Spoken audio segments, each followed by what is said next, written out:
There are a number of provinces in Iraq which still experience quite frequent attacks, primarily targeting security forces, Shiite civilians, and these are the provinces that would be in the centre and the north of the country. So, for example, Al-Anbar province, Nineveh, Diyala provinces. The Sunni community, for the most part, isn't likely to return en masse to the insurgency. We'd seen in previous years, so from 2005 onwards, that in fact the Sunnis in their local areas had turned against Al-Qaeda. Nevertheless, there is a risk that given the situation in Syria and the opportunities that affords for jihadist groups, that Al-Qaeda in Iraq will attempt some kind of resurgence.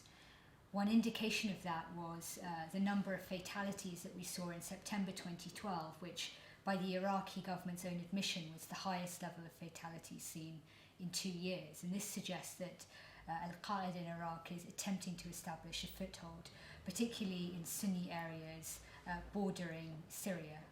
In addition to the risk posed by Al-Qaeda in Iraq, an additional concern for the Iraqi government is the formation of the Free Iraqi Army, and we've seen indications that this group is active from around August 2012.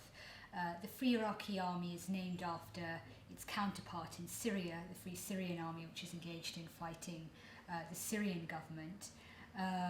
Its aims are likely the removal of the government of Iraq, which is led by the Shiite Prime Minister Nouri al-Maliki, and the empowerment of the Sunni community, so building on the momentum established by the civil war in Syria, whereby the Sunni community is fighting against the minority Alawi government.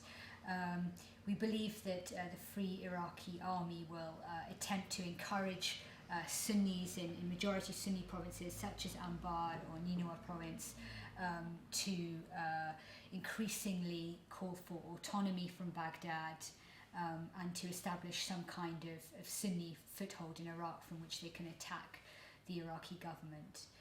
We believe that the Free Iraqi Army is composed of former members of the Iraqi Army itself, and that some of their officers are based, according to sources we've spoken to in Baghdad, in the Kurdistan region of Iraq. Well, the primary risk to the oil and gas sector in Iraq actually lies in the absence of a regulatory framework for the oil contracts themselves.